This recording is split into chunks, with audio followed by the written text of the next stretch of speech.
Viewers, welcome to social post. నేను మీ శ్వేత. So ఇండియాలో top most courses లో ఐఐటి అండ్ నీట్ ఒకటి. మరి ఈ ఐఐటి అండ్ నీట్ లో ర్యాంక్ సాధించాలి అని చాలా మంది పేరెంట్స్, స్టూడెంట్స్ కూడా కలలు కంటూ ఉంటారు. ఇలాంటి కలల్ని నిజం చేసుకోవాలి అని అంటే అసలు ఎలాంటి ఇన్స్టిట్యూట్ ని మనం సెలెక్ట్ చేసుకోవాలి, అక్కడ ఫ్యాకల్టీ ఎలా ఉండాలి, ప్రిపరేషన్ ఎలా ఉండాలి, ఇలా ఎన్నో విషయాల్ని మనతో షేర్ చేయడానికి హైదరాబాద్ లోని ప్రముఖ IIT and NEET trainer Jayakrishna garu మనతో పాటు ఉన్నారు.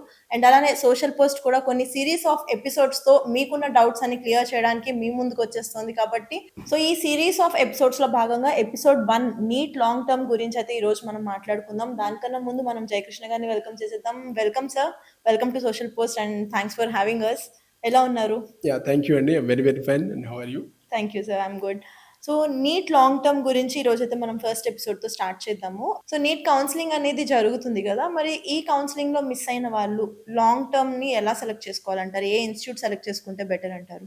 ఫస్ట్ ఈ నీట్ లాంగ్ టర్మ్ చూస్ చేసుకోవడానికి అంటే మనం కొన్ని పారామీటర్ చెక్ చేసుకోవాలండి. ఎలాంటి ఇన్స్టిట్యూట్ అని దానికంటే అక్కడ ఏం చెక్ చేస్తే ఒక బెస్ట్ ఇన్స్టిట్యూట్ చూస్ చేసుకోవచ్చు. అంటే మెయిన్గా ఎలాంటి పారామీటర్ చెక్ చేసుకోవాలి అనే దానికి వస్తే ఫస్ట్ అక్కడ ఎలాంటి ఫ్యాకల్టీ ఉన్నారు నీట్ లాంగ్ టర్మ్కి అనేది తెలుసుకోవాలి.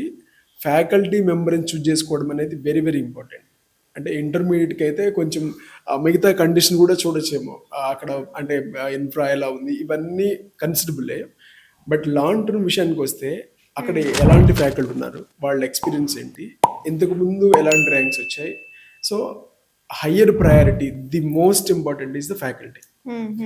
And the next priority is ఈ బెస్ట్ ఫ్యాకల్టీ ఉన్నారు, బట్ ఎంత స్ట్రెంత్, అక్కడ ఎంత స్ట్రెంత్ ఉంది.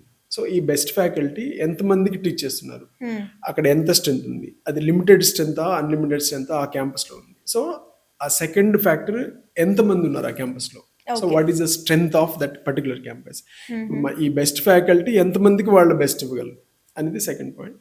నెక్స్ట్ థర్డ్ పాయింట్, ఎలాంటి ప్రోగ్రామ్ ఉంది అంటే ఆ ప్రోగ్రామ్ స్టూడెంట్ కస్టమైజ్డ్గా ఉందా లేదా, ఒక మెకానికల్ సిస్టమ్ లాగా అందరికీ ఒకటే ప్రోగ్రామ్ అలా ఉందా, లేదా మన స్టూడెంట్కి తగినట్టు. ఈ స్టూడెంట్ ఫర్ ఎగ్జాంపుల్ కొంతమంది స్టూడెంట్ ఎలా ఉంటారంటే చాలా లో లెవెల్ నుండి ఆ బేసిక్స్ నుంచి అవసరం అవుతుంది. కొంతమంది ఎలా ఉంటే ఆ బేసిక్స్ అక్కర్లేదు, వాళ్ళు డైరెక్ట్గా కొంచెం ఆ నెక్స్ట్ లెవెల్ చెప్తే తీసుకోగలరు, కొంతమంది తీసుకోలేదు.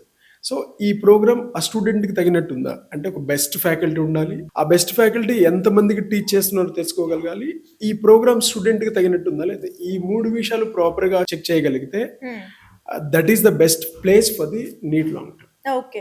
సో మరి మీ పాయింట్ ఆఫ్ వ్యూలో ఒక ఫ్యాకల్టీ అనేది ఎలా ఉండాలి అంటారు? ఎలాబరేట్ చేస్తే మీరు ఏం చెప్పాలనుకుంటున్నారు? సో ఫ్యాకల్టీ విషయానికి వస్తే నీట్లో మనకి మెయిన్గా 4 స్ట్రీమ్స్ ఉన్నాయి.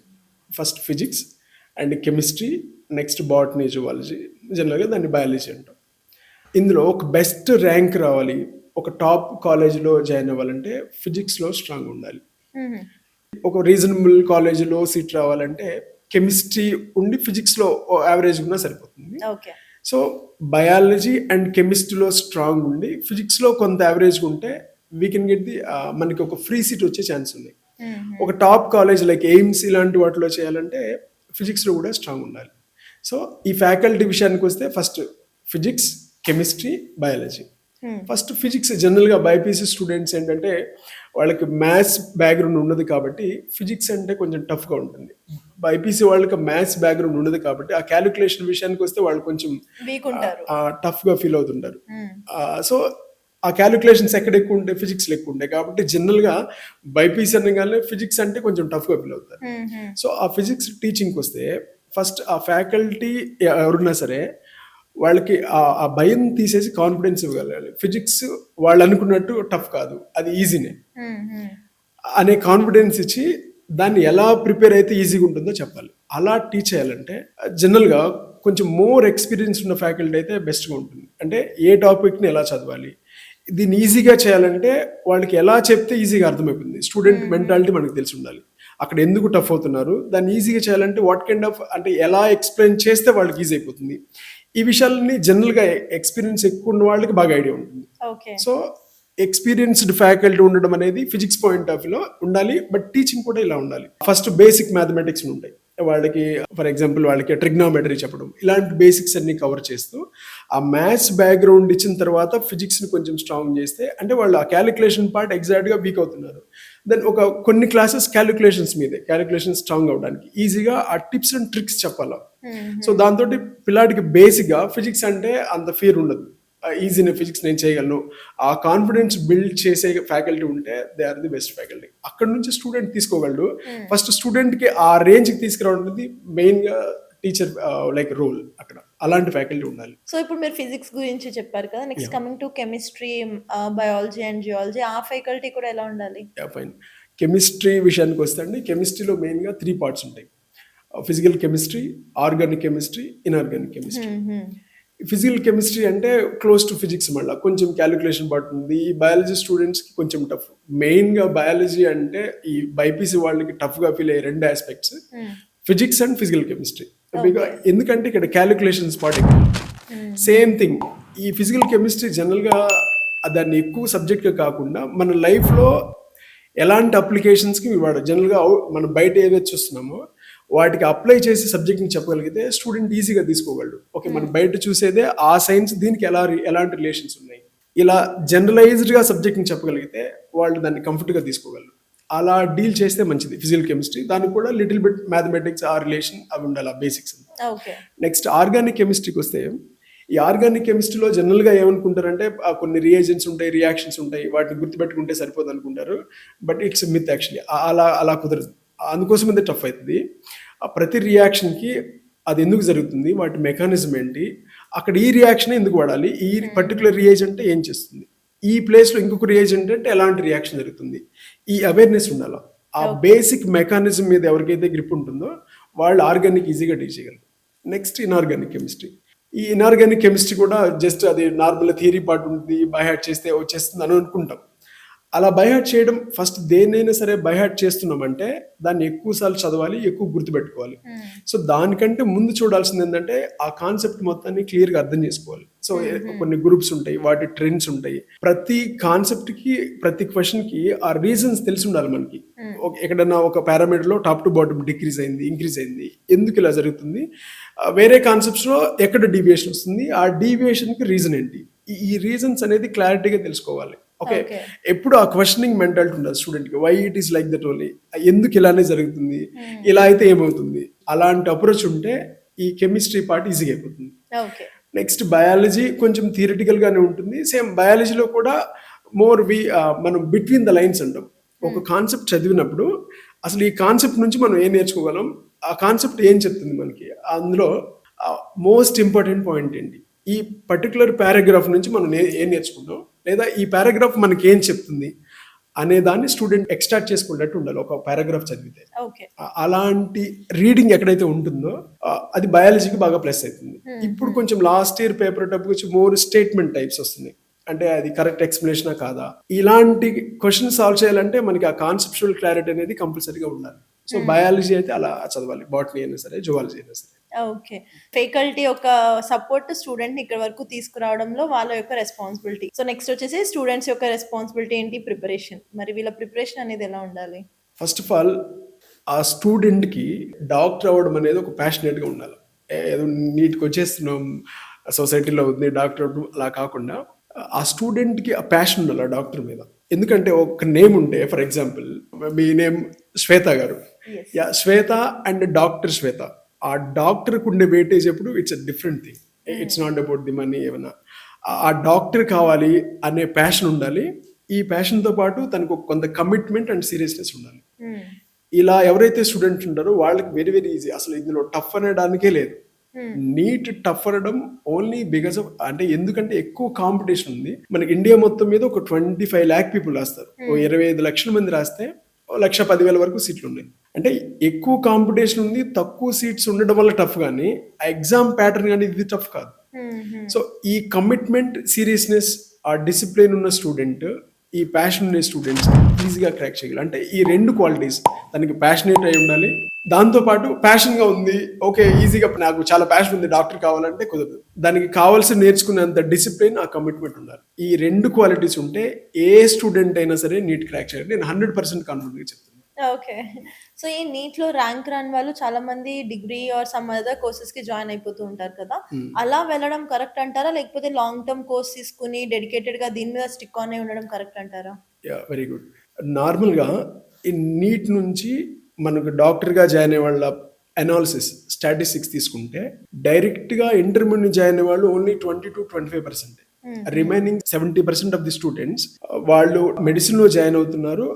అంటే లాంగ్ టర్మ్ తీసుకున్న తర్వాతే వాళ్ళు మెడిసిన్‌లో జాయిన్ అవుతున్నారు. ఓకే. డైరెక్ట్‌గా ఇంటర్మీడియేట్ జాయిన్ అవుతారు. ఇంటర్మీడియేట్ ఏంటంటే ఆ ఎగ్జామ్ ముందు వాళ్ళకి మళ్ళీ ప్రాక్టికల్స్ అని, ఆ ఇంటర్మీడియేట్ పబ్లిక్ ఎగ్జామ్స్ అని ఇవన్నీ కొంత డిస్టర్బ్ అయ్యే ఛాన్సెస్ ఉన్నాయి. ఓకే. అందుకోసమని ఎక్కువ మెంబర్స్ ఆ మెడిసిన్‌లో జాయిన్ అయిన వాళ్ళు హ్మ్. లాంగ్ టర్మ్ తర్వాతనే జాయిన్ అవుతున్నారు. సో జనరల్‌గా బైపీసీ తీసుకునే వాళ్ళు ఆఫ్టర్ 10th క్లాస్ వాళ్ళు అప్పుడే డిసైడ్ అవుతారు. బైపీసీ తీసుకున్నారంటే ఒక్క స్టూడెంట్ కూడా నేను అంటే బీడీఎస్‌కి వెళ్దాం లేదా వెటర్నరీకి వెళ్దాం అని ఉన్నాడు. 100% of the students MBBS. Doctor కావాలనే ఉంటారు. ఓకే.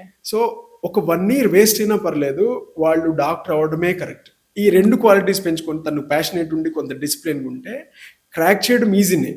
కాకపోతే ఒక రైట్ ప్లేస్‌లో ఉండాలి. ఒక రైట్ మెంటార్‌షిప్‌లో ఉండాలి. ఇలా ఉండి మిగతా ఆప్షన్స్‌కి వెళ్ళకుండా డాక్టర్ అవ్వడమే మంచిది. దానికి వర్తి ఉంది. మనకి ఒక 10, 15 ఇయర్స్, ఒక 20 ఇయర్స్, ఒక 100 ఇయర్స్ తర్వాత కూడా ఒక డాక్టర్ అంటే మనకి సొసైటీలో ఉండే వాల్యూ అండ్ ఆ నీడ్ ఉంది. మనం ఏం చేసినా సరే ఒక లైఫ్‌ని అయితే ఇవ్వలేం ఎవరికీ. ఎంత మనీ ఉన్నా ఏం చేసినా సరే. సో అది ఇవ్వాలంటే మనకి కనిపించే గాడే డాక్టర్ నా ఉద్దేశం. సో అలాంటి ప్రొఫెషన్‌కి వెళ్ళడానికి ఒక 1 ఆర్ 2 ఇయర్స్ వేస్ట్ అయినా ఇట్స్ 100% వర్తినే. ఓహ్! సూపర్. సో, మీరన్నీ చెప్పిన ప్రకారంగా సో, స్టూడెంట్‌కి ఉన్న రెస్పాన్సిబిలిటీస్ అవి, ఫ్యాకల్టీకి ఉన్న రెస్పాన్సిబిలిటీస్ మనం డిస్కస్ చేసుకున్నాం. So, coming to exam papers. ఈ ఇయర్ అయితే నీట్ పేపర్ కొంచెం టఫ్‌గా వచ్చింది అనే అనుకుంటున్నారు జనాలు. సో, నెక్స్ట్ అప్‌కమింగ్ 2026లో ఎలా ఉండబోతుంది అనుకుంటున్నారు? యాహ్! లాస్ట్ 15, 16 ఇయర్స్‌లో నీట్ స్టార్ట్ అయిపోయిన వచ్చినాయి. ఈ ఇయర్ వచ్చిన పేపర్ టఫెస్ట్ పేపరే జనరల్‌గా. అంటే స్టూడెంట్ గాని, మోస్ట్ ఆఫ్ ది ఫ్యాకల్టీస్ కానీ అలా ఎక్స్‌పెక్ట్ చేయలే. ఆ పేపర్ అలా వస్తుంది, ఇంత టఫ్‌గా వస్తుందని. సో, ప్రిపరేషన్ కూడా మోస్ట్‌లీ ఆ డైరెక్షన్‌లో లేదు వాళ్ళకి. హ్మ్. సో, ఇలానే నెక్స్ట్ ఇయర్ కంటిన్యూ అవుతుందంటే మోస్ట్‌లీ కాకపోవచ్చు. ఓకే. ఓకే. కొంచెం మోడరేట్ పేపరే రావచ్చు. ఎందుకంటే లాస్ట్ ఇయర్ చాలా ఈజీగా వచ్చి ఆల్మోస్ట్ ఫస్ట్ అటెంప్ట్‌లోనే మోర్ దెన్ 60 ఒక 60 మందికి పైగా 720కి 720 వచ్చాయి. హుహు. ఒక నేషనల్ వైడ్‌గా జరిగే ఎగ్జామ్‌కి that's a pride of our Indian exam. ఆ సిస్టమ్‌లో అంటే 100% రావడం అనేదే కొంచెం రేర్‌గా ఉండాలి. లేదా 1 ఆర్ 2 మెంబర్స్‌కి వచ్చినా ఓకే గానీ ఎక్కువ మందికొస్తే ఆ క్వాలిటీ ఆఫ్ ఎగ్జామ్ అనేది కొంచెం తక్కువైపోతుంది. తగ్గిపోతుంది. సో దానికోసమని మేబీ లాస్ట్ ఇయర్ ఎక్కువ టఫ్‌గా వచ్చింది. రావాల్సిన దానికంటే టఫ్‌గా వచ్చింది. ఎందుకంటే అంతకు ముందు ఇయర్ ఉండాల్సిన దానికంటే ఎక్కువ ఈజీ. ఈజీగుంది. సో కమింగ్ ఇయర్స్‌లో కొంత బ్యాలెన్స్‌డ్‌గా వచ్చే ఛాన్సే ఉన్నాయి. ఓకే. మేబీ. సో, ఈ నీట్ లాంగ్ టర్మ్ తీసుకున్న వాళ్ళ దాంట్లో సక్సెస్ రేట్ ఎలా ఉంటుందంటారు? యాహ్! అదేనండి. ఇంతకుముందు మనం అనుకున్నట్టుగా అంటే లాంగ్ టర్మ్ నుంచే ఎక్కువ మంది స్టూడెంట్స్ మెడిసిన్ జాయిన్ అవుతున్నారు. హ్మ్. సో, వాళ్ళు కొంచెం ఆ 1 ఇయర్ కమిటెడ్‌గా చదువుకొని మిగతావన్నీ పక్కన పెట్టేసి okay. I just want to become doctor that's it. ఆ కమిట్మెంట్ ఉంటే ఒక్క లాంగ్ టర్మ్ తీసుకుంటే వాళ్ళు హ్యాపీగా నీట్ క్రాక్ చేయొచ్చు. ఓకే. ఇలాంటి గైడెన్స్ ఉండేసి. ఓకే. ఇంకా ఈ వీడియో చూస్తున్న కొంతమంది స్టూడెంట్స్‌కి చిన్న చిన్న కన్‌ఫ్యూజన్స్ ఆర్ లేకపోతే డౌట్స్‌లో ఉంటారు. ఏ స్టెప్ తీసుకోవాలో తెలీదు అనుకుంటారు. వీళ్ళకి మీరు ఒక మాటలో ఏమైనా సజెషన్ చెప్పాలంటే ఏం చెప్తారు? యాహ్! Very good. ఎవరైతే మీరు నీట్ కౌన్సెలింగ్ ఉండేసి కొంత డిసప్పాయింట్ అయ్యి, మళ్ళీ నీట్ లాంగ్ టర్మ్ తీసుకుందామా వద్దా? ఇలాంటి డైలమాలో ఉంటే ఫ్రమ్ మై సైడ్ నా బెస్ట్ సజెషన్ ఏంటంటే you better go for the long term. Long టర్మ్‌కి వెళ్ళండి. ఒక 1 ఇయర్ సాక్రిఫైస్ అయినా పర్లేదు. ఇది మిగతా ఫీల్డ్స్ లాగా నెక్స్ట్ ఇయర్ మళ్ళీ బూమ్ ఉంటుందా? ఇలా ఉండదు. డాక్టర్ ఎప్పటికీ డాక్టరే. మీరు ఒక కంట్రీలో ఫర్ ఎగ్జాంపుల్ ఒక బిగ్గెస్ట్ పర్సన్‌ని ఆర్డర్ చేయాలంటే ఈ టైంకి మందులేసుకోండి. ఈ టైంకి మెడిసిన్ తీసుకోండి అని మీరు ఎవరిదైనా చెప్పగలరు. అలా చెప్పగలిగే ఒకే ఒక person doctor. Okay. And life ఇవ్వాలంటే ఎంత టెక్నాలజీ వచ్చినా సరే ఆ ప్రాణం ఇవ్వాలంటే ఉన్న ఒకే ఒక పర్సన్ డాక్టర్. సో అది ఎప్పటికీ ఉంటుంది. అండ్ లాస్ట్ టైం మన కరోనా తర్వాత కూడా ఆ అనాలిసిస్‌లో తెలిసింది ఏంటంటే మన ఇండియాలో కూడా ఉండాల్సిన నంబర్ కంటే డాక్టర్స్ తక్కువ ఉన్నారు. హుహు. సో ఎక్కువ మంది డాక్టర్స్ అవసరం మన సొసైటీలో. ఓకే. సో మీరు రియల్‌గా ఆ ప్యాషనేట్‌గా ఉంటే హ్యాపీగా ఒక లాంగ్ టర్మ్ తీసుకోండి. బట్ తీసుకునే ముందు ఈ పారామీటర్స్ అన్నీ చెక్ చేసుకోండి. నేను రైట్ ప్లేస్‌కెళ్తున్నానా? ఇవన్నీ చెక్ చేసుకొని లాంగ్ టర్మ్‌కి వెళ్ళడం అనేది ఎప్పుడూ బెస్ట్ ఆప్షనే. ఒక 1 ఇయర్, 2 ఇయర్స్ వేస్ట్ అయినా పర్లేదు. So okay. ఎవరైతే బైపీసీ తీసుకున్న వాళ్ళో, ఎవరైతే కొంచెం సీరియస్‌గా కమిటెడ్‌గా ఉన్నవాళ్ళో మీరందరూ డాక్టర్ కావాలని హార్ట్‌ఫుల్‌గా I am giving my blessings for you all students. Wow! Super sir. So, ఈ లాంగ్ టర్మ్ కోర్స్ గురించి ఇంకా ఏమైనా డౌట్స్ ఉన్నాయా? లేదా వాళ్ళు మిమ్మల్ని అప్రోచ్ అవ్వాలి అని అనుకుంటే ఎలా అప్రోచ్ అవ్వాలి? యాక్చువల్‌గా మన కింద స్క్రోల్ అయ్యే నెంబర్‌కి వాళ్ళు కాల్ చేయొచ్చండి. ఓకే. నేను అకాడమీ మాదాపూర్‌లో అకాడమిక్ డైరెక్టర్‌గా చేస్తున్నాను. ఓకే. మీరు మాదాపూర్‌కి ఎప్పుడైనా అంటే సండే రోజు ఆఫ్టర్ 11 మీరు అపాయింట్‌మెంట్ తీసుకొని హ్యాపీగా మీట్ అవ్వచ్చు. ఓకే. దాని ద్వారా ఏంటంటే ఇంకా పర్సనల్‌గా అంటే ఏ స్టూడెంట్‌కి ఎలా మ్యాచ్ ఉంది, తన మైండ్ సెట్ ఎలా ఉంది, ఇవన్నీ పర్సనల్ గైడెన్స్ కూడా ఇచ్చేస్తాం మన దగ్గరే. Okay. So, thank you so much sir for this information. Yeah! Thank you. Thank you. So, చూసారు కదండీ! మరి వీడియో చూసిన తర్వాత కూడా మీకు ఎవరికైనా నీట్ లాంగ్ టర్మ్ కోర్స్ గురించి డౌట్స్ ఉన్నా, లేకపోతే ఎలాంటి ఇన్‌స్టిట్యూట్ సెలెక్ట్ చేసుకోవాలి అనుకుని, ఎలాంటి క్లారిఫికేషన్స్ కావాలి అనుకున్నా కింద స్క్రోల్ అవుతున్న నంబర్‌కైతే తప్పకుండా కాంటాక్ట్ చేసేయండి. Thank you so much sir. Thank you.